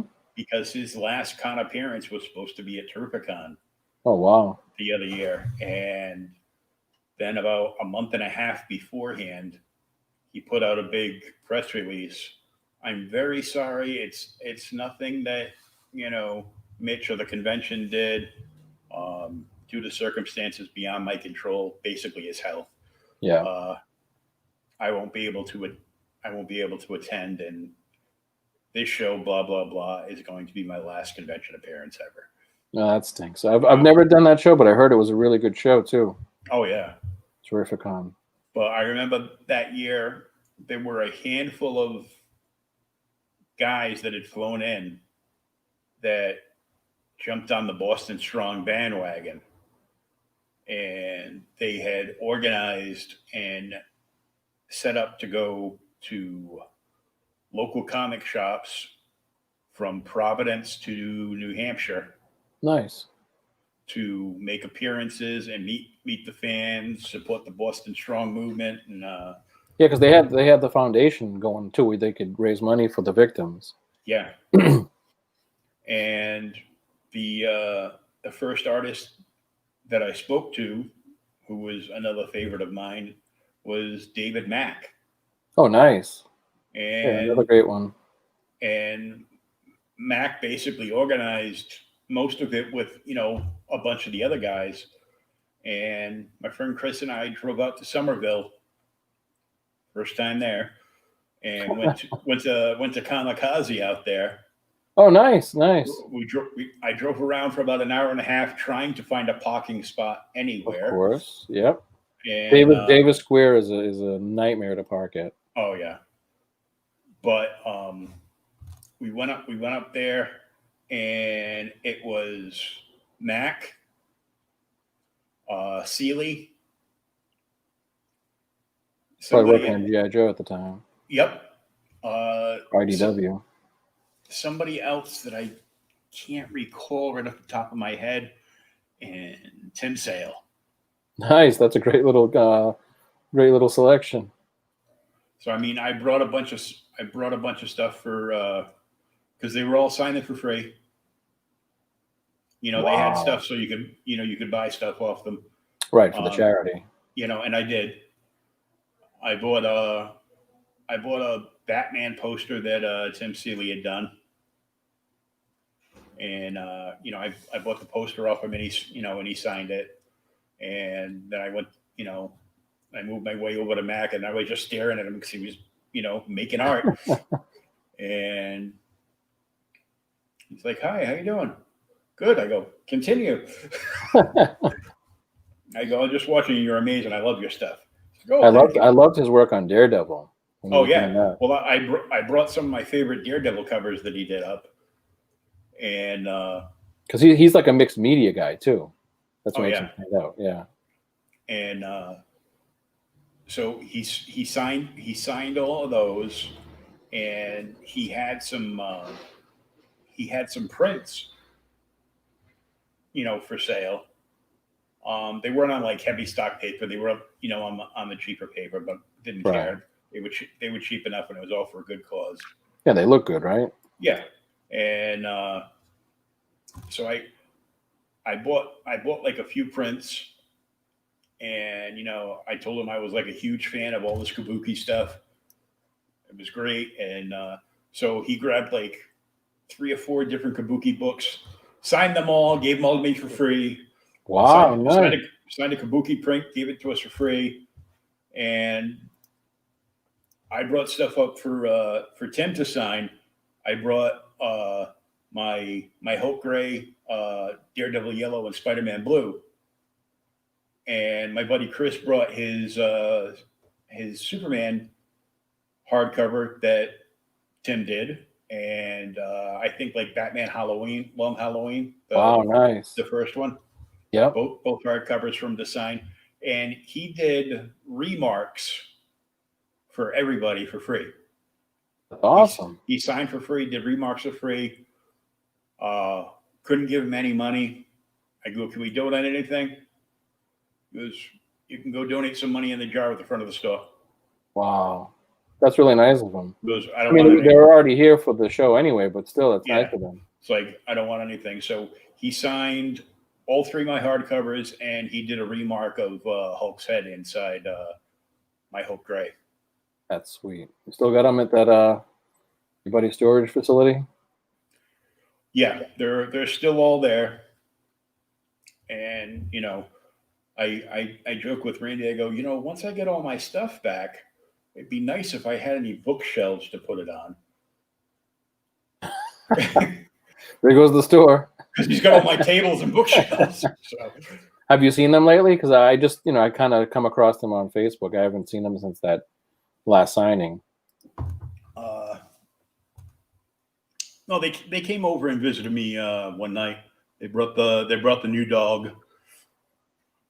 Their big white giant polar bear dog. Oh yeah. So him and his wife and the boy. So I know they have the van too, right? Mm-hmm. Nice. The son came, who's taller than all of us now. Oh yeah. Well, he gets in on the whole the fright shows with them too, right? The spooky houses or whatever they do. Oh yeah, this kid lives for nothing but Halloween. Hey, nothing wrong with that. He used to show up every day at like a Spirit Halloween. All he wanted for birthday and Christmas was gift cards for Spirit Halloween. They're only open like once a year, right? Yeah, well, they got like online stuff too. And so last year was the first year that he could work, that he was old enough to work. So last year he worked for Spirit Halloween, and he worked for the haunted house in Seekonk. Yeah, I know there was some kind of like fright thing that they did too. Yeah, I can't remember the name of it right now, but he worked there. He's worked there like at the haunted house like a few years in a row now. Nice. And some other cosplayers are in on it. Corey Lancaster, who cosplays Spider-Man all the time. Oh yeah, yeah. He actually, you know, they told him about it. He was, I'll go down. I get to dress up and get paid. Yeah. Any chance to put on the tights, right? You know, so no, they give you a character, and you know they give you a costume, and that's going to be you all season. And like, I think he was Venom when I met you guys down there for the first time. Yeah, he does Spider-Man, Venom. He does Black Mask from Batman. Okay, yeah. And like when he goes to Rhode Island, he'll do like some of the Disney stuff. So he's got like a couple of different Disney characters that I don't know the name of. I mean, I've mostly seen Spider-Man, but I think when we met, it was Venom. Oh yeah. Oh, Fix It Felix. Oh yeah. So he just Ralph. Yeah, he just puts he puts on the Felix like work shirt and Dockers and the work belt and the hat, and then he's got like this tiny toy hammer that he spray painted gold. Those are great movies too. I like them a lot. I'm gonna try. Can I try this screen share real quick? Yeah, go ahead. If it'll work. It says screen sharing is easy with 2 monitors. Sure. So this here is undo. Yeah, it's not coming through. I think I have to do it. Oh no! Can you see it? Nope. It says share. Oh, okay, share. Yeah, okay, share. So can you see it now? There we go. So this is the original cover by an Italian artist that I met at New York Comic Con. Why is his name escaping me right now? This is horrible. Oh, Antonio Bifulco. This is horrible. But this is going to be the back cover or alternate cover of the Rift 6. Mm-hmm. The cover. Oh, and we were talking. The reason why I pulled this up too is we did a poster. If you buy a set of books, you get a free poster. This is done by Kane and White, who did Uber at Boom Studios. I believe it was Boom Studios. And the colorist is actually Amanda Norden, an artist from Boston who both of her nephews lost a leg in the explosions in the marathon bombing. Wow. So, I was lucky enough to work with her. I had known her from the small convention circle, and she colored this up nicely in her style. And we were donating the proceeds of the sale to the foundation, but then shortly afterwards they stopped taking donations. And this is the last one I think I'll show, but this is Ryan Stegman's earlier work. Wow. So this is Ryan Stegman of Venom. This is his Rift pinup that he drew, and LeBeau Underwood, who has done a lot of DC Comics, and I believe some Marvel as well. Mm-hmm. Inking. He did the inks for us. Well, for me, I should say. But this was their early work back in the day. I just wanted to kind of show those off since I had those on hand, and we were talking about the. See now, when some people watch this in the replay, they're gonna be like trying to contact you to order that book so they can bring some early work to a convention within the next 5 years to Ryan Stegman to get him to sign it. Yeah, that would be nice. The first time I actually physically met him was at New York Comic Con, and this is we obviously we're a bit younger, probably early to mid 2000s, and the Doctor Who revival had just come back on the BBC. Mm-hmm. And I told, as soon as I saw him, I was like, I will probably share one more thing while we're chatting. But as soon as I saw him visually, I said, you look like David Tennant, dude. You should be cosplaying as the 10th Doctor. And this would be obviously before his career, or just at the tip of his career, but no, he was just getting started. Yeah, just coming up. So I'm going to share one more thing, and this goes back to you calling me out for hiring a foreign Filipino artist who has nothing better to do than the book. But this is actually going to be the cover for the next and final issue. But that's just amazing artwork by Harvey Talabo. That's cool. With all the werewolves surrounding the two characters, Silhouette and Tyrone Robinson. But I really loved how that came out. So that's the show and tell. We're getting sneak peeks. Yeah, definitely a heads up. It's very cool. Thanks, man. Like I said, I've been very fortunate to work with some talented people. And, the thing about doing it yourself was like a lot of people, that when they come up, they want to work, as I've name dropped and picked up a lot of names off the ground during this conversation. But, they've gone on to do things at Marvel and DC, which I haven't personally. But at the end of the day, if something were to come from this, and I've had movie deals in the past for 3-year contracts, I've had a toy deal with Shocker Toys that didn't go anywhere. That's just my luck. But if something were to come of it, you own it. Whereas when you go to work for Marvel and DC, you don't own Batman, you don't own Spider-Man. Nope, and you're surrounded in like a dog cage to with so many walls around you to do exactly what they tell you with the character.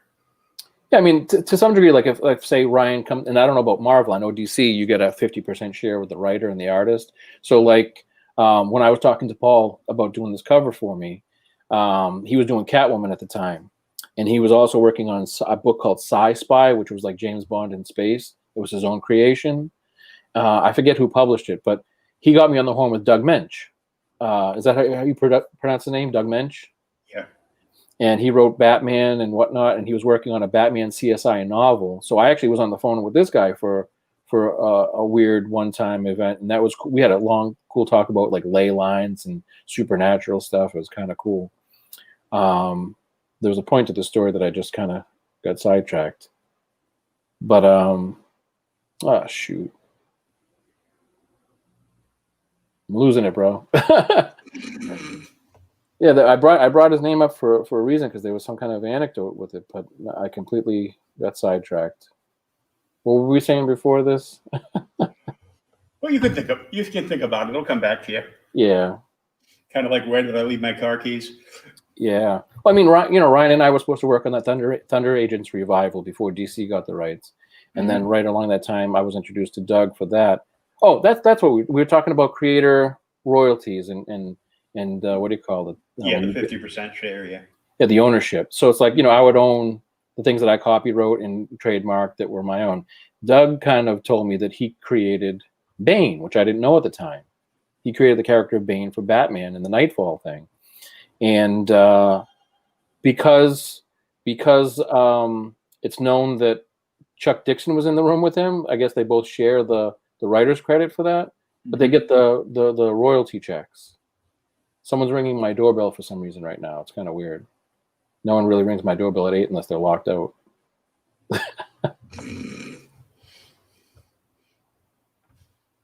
You want to yell out the window, "I'm not home"?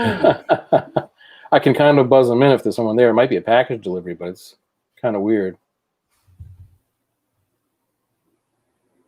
I'd hate to leave the podcast for a doorbell. Well, we've only been going at it like an hour and a half, so. All right, can you hold on 1 second? I hate to weird. No, go ahead. All right, 1 sec.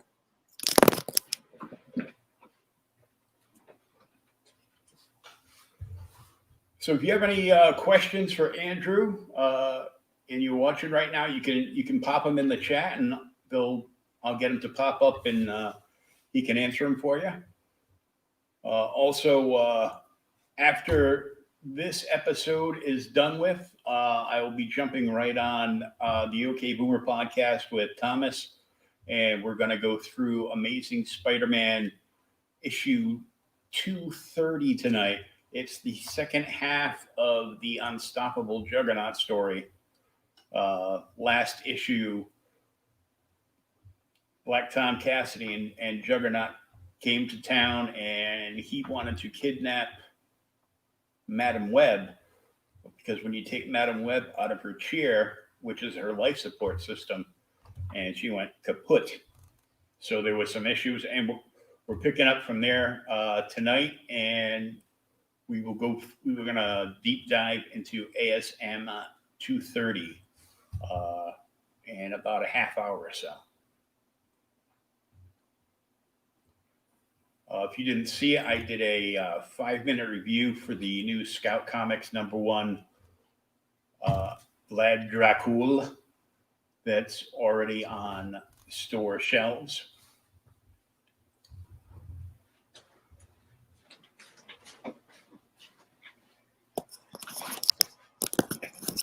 Wow. And he's back. After these messages, we'll be right back. I was just running promos for what's coming up after this. Oh, nice. So you made use of the time. Yeah, I made use of the time. Like, I go, I could just stare at the camera and look like an idiot like normal, or I can say something. It was actually, this is why I did my due diligence. It was actually a neighbor of mine that got locked out. Oh, okay. That's so cool. I guess it was worth it. Sorry, everyone. Sorry, William. That's all right. Is that the strangest thing that's happened on your podcast yet, or what? No. Usually it's just Wi-Fi going down. Yeah. Tech issues. Yeah, I had that happen with when we had the original Captain Marvel on. Shazam, yeah. Jackson Bostwick. Yep. And of course, I wrote it up. You go, the real Captain Marvel is going to be on, not Captain Karen. Is he driving around in an RV still from the 70s? No. That's what they drove, right, on the show?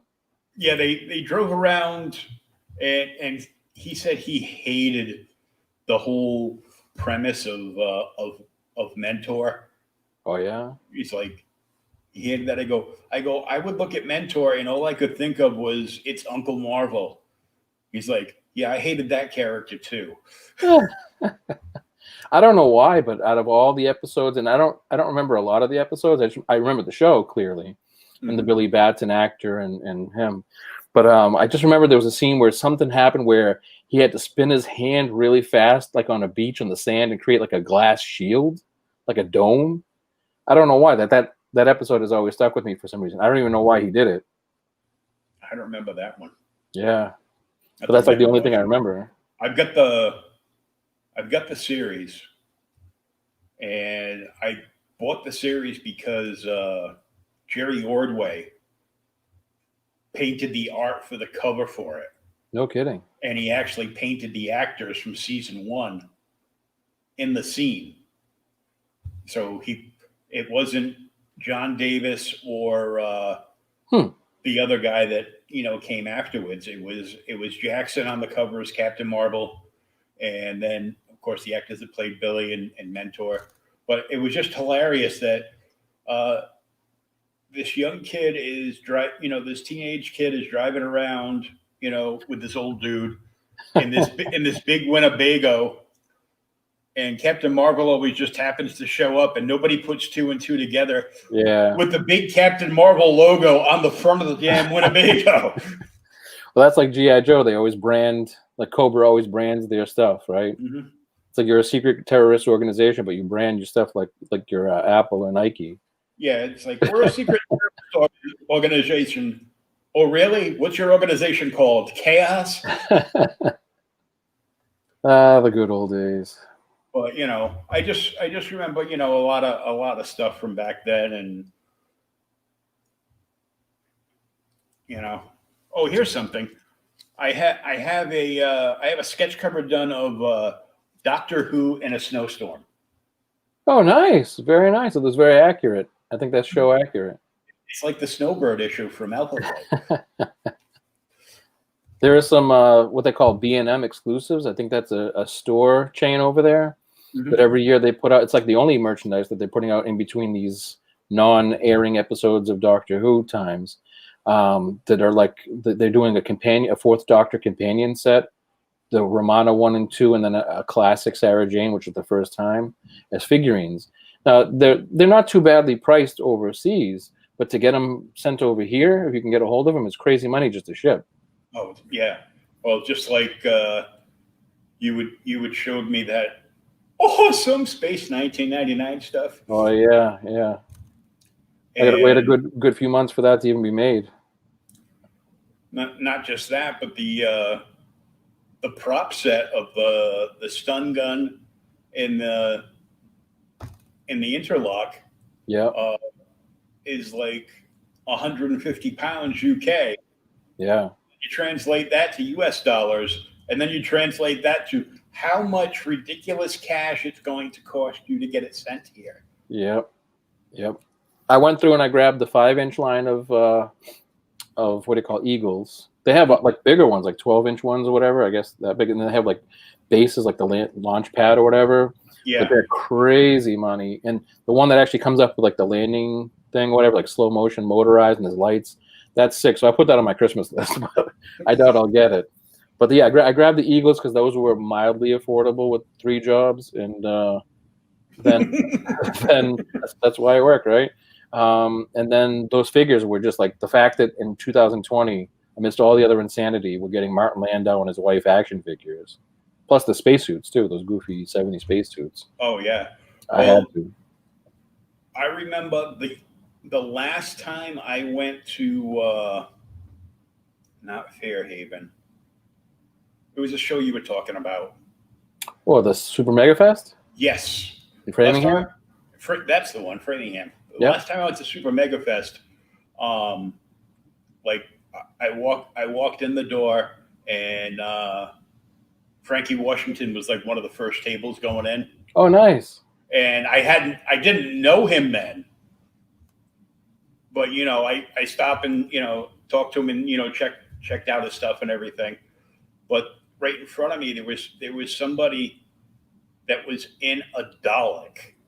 Like actually, they built a Dalek and the head turned, and there was a voice box in it and everything, and it was motorized, but they had to have escorts with it because otherwise it would have demolished it. Like half the stuff there. Yeah, I can imagine they probably can't even see well if they're inside, if there's one inside the thing. Yeah, but I was getting ready to leave, and sadly my phone camera crapped the bed because I had some great shots because they had the SUV that got all shot up at the end of Breaking Bad outside. Oh yeah. They had the Gotham City police car that was all like Jokerized. Yeah, they had that. They had that. This last year was the first time I went back as like just as a fan, which was different because I don't not go because I'm not a fan. I don't go because I hate long lines. And the one thing about paying for a table to promote your own books, even though it's definitely more money, is you just go right through. You get your lanyard, your badge, and you go through. You get to, I mean, that's the other experience from the publishing too, is you get to be there 2 hours before it opens. And if you get, if you don't have a lot of stuff to set up, you can then walk around and see, like, especially in San Diego, all the props from the Marvel movies at the time. You get to see that and see the actors, or as a toy collector, you get to see all the brand new toys that will be coming out for the rest of the year. It's kind of like Toy Fair. So that's the beauty of that. But they had that car there this year. They had the Daisy Duke Jeep, the General Lee. And they might have had a police car from Duke's, but I can't remember. They definitely have the Gotham one you were talking about. But I was getting ready to leave, and they had people outside that were selling candy, but the candy was crystallized to look like Mr. White's special blend from Breaking Bad. Yikes! And it was all for charity. So I bought like $50 worth. You did candy, yeah, okay. I gave it out as presents for Christmas. I go, yeah, I'm not spending any big money. That's extra bold. Giving away candy, you go have that show. What's this? I go, little meth. Yeah, don't worry about it. You'll be fine. Yeah. Just before I left, a whole troop of cosplayers came out that all they cosplay is Space 1999. Really? And they had all those 70s suits down pat. Did they have a guest there from the show that year? Nope. Wow, that's even crazier. They're just a bunch of friends that are cosplayers, and all they cosplay is Space 1999. That was one. Having just watched that entire series, the full 2 seasons on Tubi, that was some crazy 70s disco intro music, especially the first season. Oh, I know, it's awesome. I love it. And hey, Maya. Yeah. How can a lady be so beautiful with sideburns down to here and Q-tips for eyebrows? Don't care. She was a very attractive actress. Yeah, it was a great show. Like shows like that and the original Battlestar Galactica, that was like so expensive to produce. What drives me crazy, or just is kind of unbelievable to me, is it's like, okay, one thing if you're a creator of something, like you create this universe to live in. Obviously, that was like a cash grab for Star Wars to some degree. But obviously, they didn't just half-ass it. It was a good show, and they had a concept behind it. But like to be a creator and to actually write certain things is a talent. But Glenn Larson, who did Battlestar Galactica, then he did Knight Rider, amongst other things, and everything he did seemed to have this red eyeball that went back and forth in it. Knight Rider, Cylons. There's some like Malibu Comics thing called Nightman. He had a red eye on one side of his thing. Like everything he did had a red eye. It was kind of weird. But he also did the theme songs. Did he do the A-Team too? That I don't know. But like if you look at the credits for Battlestar, he did the score to Battlestar along with some other gentlemen. But he did the Knight Rider theme too. It's like that's the only other person I know that really scores and creates or directs things is like John Carpenter. Maybe John Ottman, because I think he edits movies for Bryan Singer, but then he also scores the movie, like Superman Returns. That's kind of an odd thing, like to write a show, create a show, but also score the music.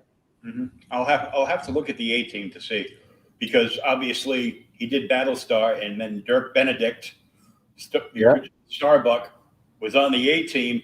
In the beginning of the show, they're walking through a theme park, and there's a Cylon there with the red eye. So it could just be that, he had something to do with that one too. Classic. I feel like I want to say that even if Larson was involved with production, I feel like that was one of those Mike Post. Remember him?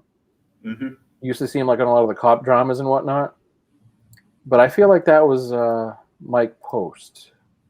I remember the Glenn A. Larson stuff, because when it was a show that was his complete creation, yeah, see the typewriter at the end, and he flipped the paper up in the air. Yeah.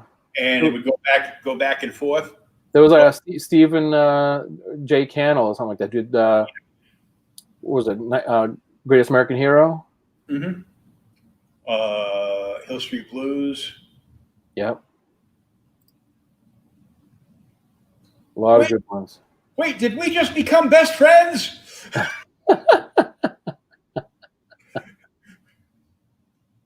I was trying to find some. I have the Doctor Who one. I don't have my speakers on though, but I have the Exterminate sound effect. I could have sworn that I had a whole slew of Cylon quotes on my computer. I used to love like anything with that 70s robot voice, like the Cylons or Soundwave from Transformers. I thought that was like the coolest crap ever. And was worse that Lucifer, the Cylon lackey, was actually Dr. Smith from Lost in Space. Oh yeah, that's right. He had all those sparklies in his head. The spinny dome. Yep.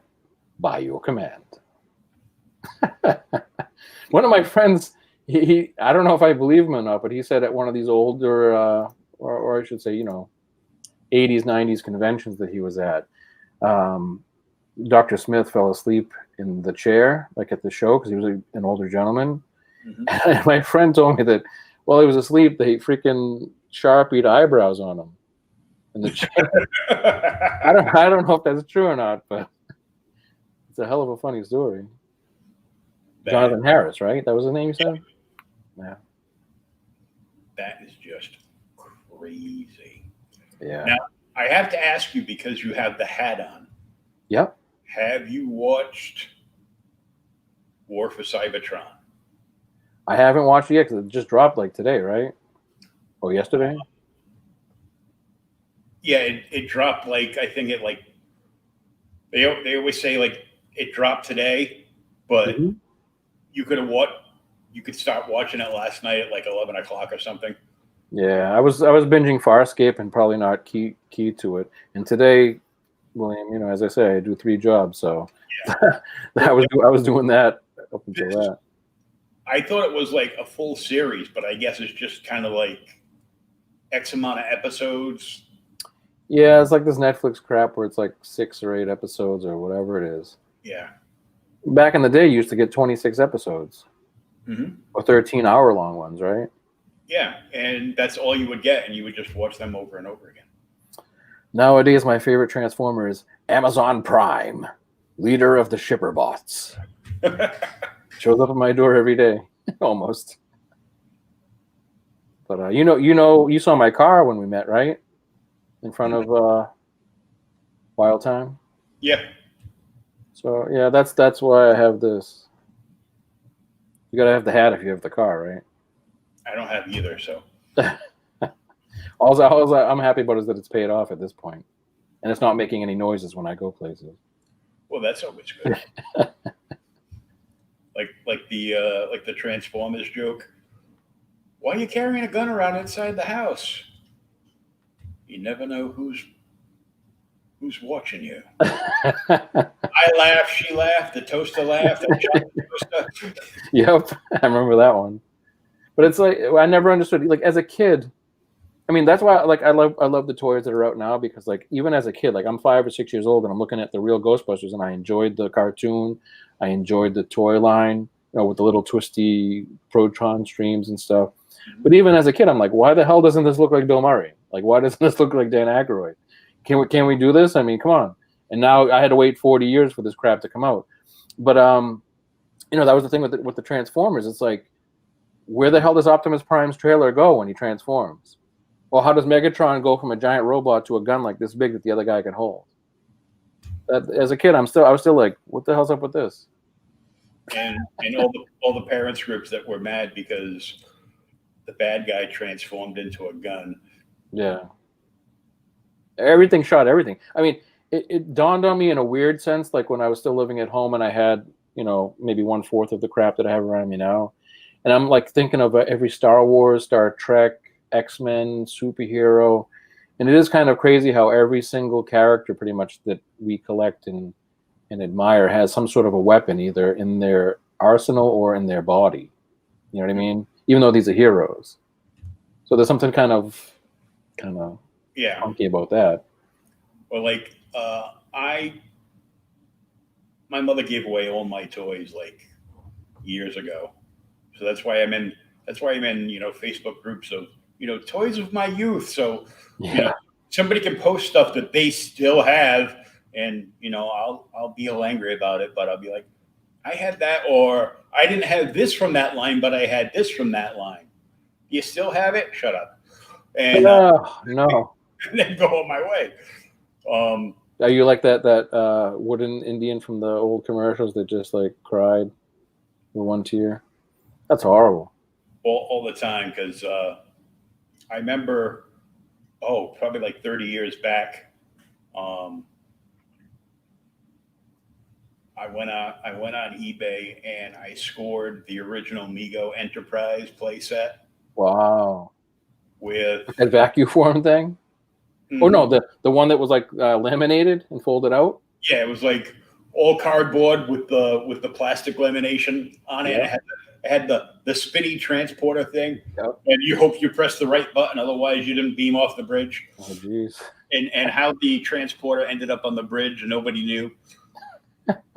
But I got a handful of characters, original Mego characters. They didn't all have they didn't have all the stuff or anything, and but in there was Kirk, Spock, McCoy, Scotty, and a Klingon. Nice.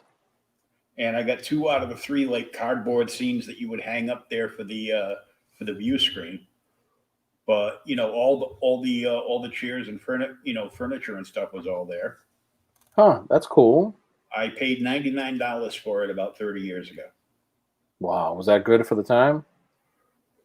I think so, because I saw other people that were selling the just the play set and nothing in it. It was basically just the empty play set. Right. It was like the center console, like maybe 1 chair, and no view screens or anything.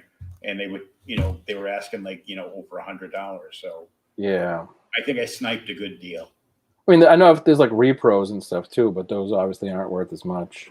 I don't know how they differentiate them. There's got to be some way, because that's a big thing now with these repro Star Wars figures, and whether it's fan made or even Hasbro's official retro stuff, they have to change it just enough so that they don't screw people up when they're trying to evaluate or whatever. Collect everything, yeah. Like I've got like a handful of the 14-inch Megos from when they relaunched the line a couple of years ago. Yeah, like the Target ones? Yeah. I like how they had General Zod. I didn't pick any up because I don't have room for that. But as a kid, like I had, like you said, I had a couple hand-me-downs from someone who lived above us, and it was like becoming a teenager, and he was getting too cool for that stuff. So I had a couple that may not have had some like loose accessories. I think I had Batman and Robin, a few of the Star Trek ones you mentioned. I didn't have the playset, I don't think. And again, it was like, as a kid, I'm like, why are their phasers like bright blue? And the tricorders are bright blue, no paint on them, no stickers even. But they were fun for the time. I think they may have had some runs in their nylons or something like that when I got them, but they were still cool. Still fun. I think I did have the giant Mattel. It was like this generic. It wasn't even a guy from the show, but like a generic white-haired dude that was probably repurposed from another doll of Battlestar Galactica. what do they call those? The guys, not the Cylons, but the good guys. Colonial Warriors or something like that. Colonial Warriors, yeah. Yeah, so it was like that. It was like, but he didn't even have the jacket on. He had like some kind of black outfit with a glow in the dark chest thing. But you used to push a button and his gun would light up or something. Oh, that's cool. And there's a Cylon, you could actually move something in the back of his head to have the eyeball go back and forth. Yeah, I remember being like 5 or 10 years old and playing with figures like that, and one of the kids had a couple of the smaller like toy Cylons back in the day, and the kid from across the street came running over with he had just gotten the ROM figure. He was like, boom, Space Knight, wipes out. And then he ran house. Oh, no. That's probably worth money, too, these days. Oh, that one's worth a lot of money, yeah. Yeah. But fun stuff, man. Mm-hmm. I want to thank you for coming on. We're going to wrap this up. We've been going at it almost 2 hours. Wow. See, you almost Doherty the show. I can't do that. I mean, only Mike can Doherty the show. So, but I gotta jump on another podcast after this to talk about some Amazing Spider-Man with Thomas. But I'd like to thank Andrew for coming on, doing his review of the Marvel Legends MoonKnight figure, and looking at all the cool stuff in his room from afar, and checking out some little known facts of everybody that's worked on his comic book series. Well, thank you for having me, man. I appreciate it. It's been really cool. This was fun. We'll have to do like a round table sometime again. That'll be very cool, man. We'll get a bunch of people from the Boston area to just hang out and talk nerd stuff. Yeah, if you can coordinate Frankie and Mike at the same time, that would be sweet. I haven't seen those guys in a while. Oh yeah, we'll get something going. Before the convention circuit lights back up next year sometime. Yep, fingers crossed. Because then you'll never be able to get Mike anywhere. Yep, we'll have to chase him down. Mike is going to be at the Wild Time Free Comic Book Day thing, though. Okay, so I'll see him hopefully in a month or so, right? Yeah. It's in the mid-month. I'll find out. I'll find the post and I'll DM it. I forget the date, but it's sometime in August. I didn't know whether it was like August or September. No, you got me double checking. I'll have to look again too. All right, man. But I want to thank you very much for coming on, and it was cool hanging out with you tonight. Same here, brother. And we'll have to do this again real soon. And everybody else, tune back in about 20 minutes. I'll be on with Thomas on the OK Boomer podcast, talking about Amazing Spider-Man issue 230. And then Saturday afternoon at 1 o'clock, we'll be talking to the writer and creator of the indie Cult of Dracula comic book series. So tune in for that. And for now, this is Creators Outlet, and we'll see you